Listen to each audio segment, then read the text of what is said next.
这是我第二届来见证，我嘛是足紧张的。可能台语无做练转，所以我可能用国语来讲。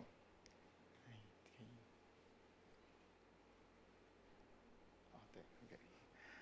，OK。可能字较细，不过这是我的一个内容啊吼，请大家会使先看一下。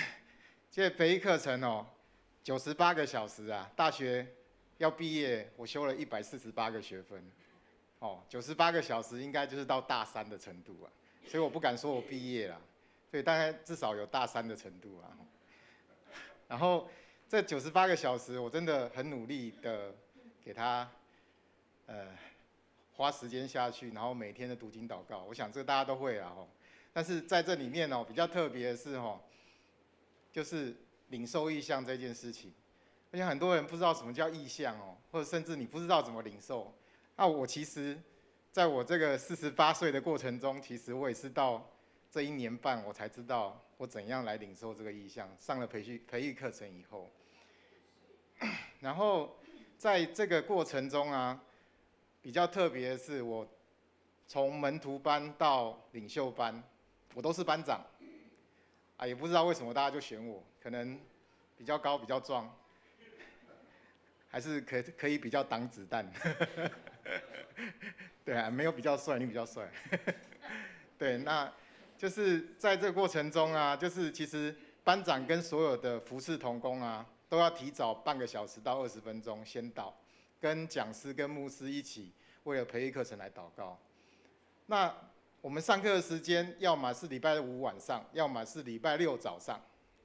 我想大家，如果你有上班，或者是曾经上过班，已经退休，你会知道上完了1天班以后，然后穿着西装打领带，然后赶到教会，然后赶快坐下来，安静心开始祷告。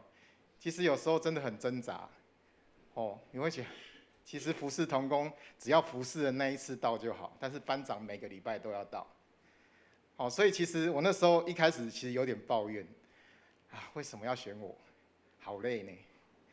对啊。但是啊，在这个过程中，经过这快20次吧，每个礼拜，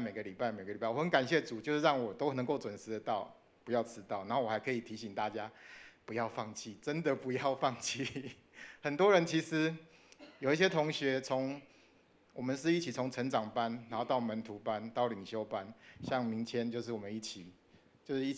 然后还有瑞伟，我们都一起的很完整的把它上完。但是有些同学就很可惜，上完成长班，就少了一个，然后上了门徒班又少了2个，上了领袖班，因为太困难太累了，又少了2、3个。其实就是很可惜，是没有把它完成。那其实，我会希望，我一直提醒大家，我的同学们，我们是属灵的同伴，那我们要一起把这个课程完成。我们在这个恩典的路上，我们可以互相陪伴、互相支持。所以其实练习最多的在里面就是领受异象这件事情。那领受异象就是透过祷告，然后你安静心，然后来思考神的话语，然后来请求圣灵来告诉你，你祷告的这件事情，或是祷告的你想要的东西，他给你的回应是什么？它也许是一张图画，就像草场上的羊，或者是在天空飞翔的老鹰，或者是一首歌，或者是一句经文，他就是告诉你。这时候你可以问上帝说，或问圣灵说，这个是什么意思呢？其实你的心里就会有满满的平安跟喜乐，甚至他就会告诉你答案，会直接告诉你答案，甚至有很多很多的方式或启示来在这个祷告当中。那其实这个是真的很特别的一个，也非常令人印象深刻的。我相信只要有经历过，你会知道这个期间的美好。那另外一个比较特别的改变就是其实站上台这件事情，真的不是每个人都愿意的。就像今天的带领诗班这件事情，带大家赞美敬拜拍掌，其实拍掌高手敬拜举手敬拜这件事情是肉体非常不喜悦的事情，大家都喜欢坐在下面轻轻松松的当观众多好啊，为什么要站起来拍掌，还要大家还要甚至要带领大家，我们来祷告，我们来宣告。这件事情真的是一件需要操练的事情。那我以前就是一个，刚讲过，我就是喜欢坐在下面，我并不喜欢站在上面，我是后台型人员。对，我会电脑，我会网络，我会音控，我会摄影，但是你叫我上来，我非常的抗拒。但是其实经过这个培育课程啊，只要有同学没来，我就要带班嘛。那还有自己的服饰嘛，那还有又参加小组，又参加幸福小组，那你当然要帮忙啊，你要一起投入服饰，所以我就非常非常多在敬拜赞美上面做到操练。那其实后来就发觉，其实因为之前都是以自我为中心啊，那我现在我们在敬拜赞美的时候，我是以神为中心啊，我是在赞美神，赞美爱我的神，是我恩典的神，我为什么要担心害怕？我为什么要不好意思举手，不好意思拍手？何必呢？我们是在赞美我的神啊！你对你的爸爸会很不好意思吗？偶尔会啦，但是其实他就是一个很爱我们的父，我们就是来赞美他，然后我们带领大家来赞美他，一点都不用害怕，也不用害羞，就是把你原本的欢欣喜悦带出来。那所以说，在这个服事上面心态的改变，对我影响蛮大的，所以我就很甘心乐意做各种的服事。那其实教会就是需要很多很多的服事嘛，因为教会是基督的身体。那其实大家都有各种的恩赐，那只是你有没有把你的恩赐拿来服事教会，来服事人，来服事神？我想不要说你不会服事或者没有恩赐，其实大家都会一个叫祷告。其实教会有很多很多的事工需要大家的代祷。请你在想到的时候，想到任何时间想到什么事情，想到什么人，就为他祷告，为这件事情祷告，为牧者祷告，为小组长祷告。其实小组长非常非常累，不会比牧师轻松。他每个礼拜也要准备各种来喂养的文章。那像那个主恩，我的小组长也是真的，对啊，如果铁三角有2个人请假，他1个人要独撑大局，所以我觉得其实要帮你们的小组长祷告。那再来就是，其实培训过程中啊，我们听了非常非常多的见证，包含牧师的、讲师的，还有同学们，不管在生活上、在思想上、灵命生活上，其实非常非常多的见证。其实这些见证都非常的感人呐，就是有些你可能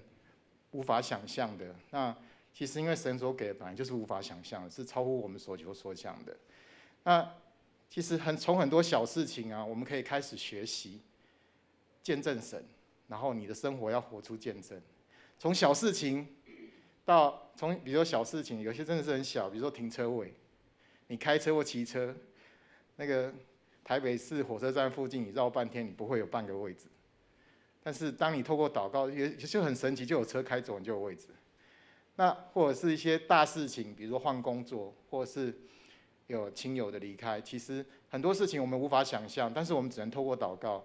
来询问神，来求神，透过各种意象、各种见证来带领、来开导、来解释，来让我们能够放下，或者是接受这些事情，然后往他要我们走的方向去。那其实在这学习的过程中啊，我另外一个学习最多的就是怎样把自己放下。也就是说，在这个人生，我们在开车，人生就一台车，一条路，可能有很多路啦，但是神的恩典的路只有一条，因为它是道路、真理、生命嘛。那你是自己一个人开车，然后让上帝坐在旁边，然后上帝说你应该往这边走啊，不要啊，上帝我要往这边走。上帝，我往哪边走？其实很多时候我们都是这样嘛。我们有很多，因为他给我们选择权，但是相对的，我们也时常不听他的话。但是当我们真的安静下来，然后把我们生命的主权交给主，也就是说，让这个车的司机让上帝来开。我们坐在副驾驶座，好好的跟上帝聊天，不是很轻松吗？他会带领我们走我们想要的路。应该说，他会带领我们走他安排的道路，我们不用紧张害怕，也不用担心这个车会怎么样。所以其实在这个交托事上是，我学到的，就是透过祷告，透过意象，让他来带领我走这个生命的道路。那领袖班毕业的其中一本书啊，叫《双翼展翅上腾的健康教会》。我觉得健康教会这件事情蛮重要的。那其实有很多的论点，对于幸福小组或者是双翼展翅，或者是这些各种的系统，有很多的质疑。但是我觉得基督徒的最重要的事情，不就是领受异象，接受上帝的呼召，然后将福音传扬出去？只是用什么方法，来传扬，什么样方法来活？那所以它里面有讲到啊，其实它双翼系统，我一开始不知道什么是双翼系统，后来才知道哦，双翼系统就是周日的礼拜跟平常的小组聚会，就是双翼系统。我们现在很多我们的教会的 mark 两边可以变成两个双翼，也是蛮漂亮的。在楼上，大家如果有兴趣，等一下可以上去看。那就是双翼系统，就是透过我们教会的培育课程也是一样的让慕道友像瑞伟从慕道友变为信徒，然后信徒经过学习成为门徒，门徒经过训练以后成为使徒跟小组长，让小组长呢再来带卫信徒，这整个的循环，让教会让每个人都能够在里面持续的成长，持续的带领，然后持续的带领卫信的人，带你周边的人，透过你的生命见证来影响你旁边的人，让他们也能够，为什么你这么好？为什么你那么喜乐？为什么遇到这些事情都不会害怕，不会挫折？其实会啊，但是因为上帝有给我靠。所以你可以透过很多很简单的方式，把你的信仰传扬出去，让你周边的人因着你的训练过程，因为你大胆，因为你敢，就把福音传扬出去，让我们的生活见证能够往四方去，让大家你身边的人都能够成为主的使徒，然后能够让主的大军日日增大。那我在这边还是要强调，希望大家还没有上课的赶快去上课，不要觉得自己年纪大或者年纪小。我们同学有75岁的，也是一样上完的。那还没有上完的呢，有上了，还没上完的，请把它赶快去报名，把它上完，然后一样成为领袖，让我们一起让教会的这个整个更新成长能够健康活泼，能够让教会的人数不止，其实人数是一回事啊，心灵的成长，自己的心灵成长更重要，能够也都持续的成长，至少让我们这个环境里面大家的方向都是一致的。那很感谢大家的聆听，那也很感谢牧师以及讲师以及同学们的陪伴，让我能够顺利的完成这1年半的学习，能够在这边见证，谢谢大家。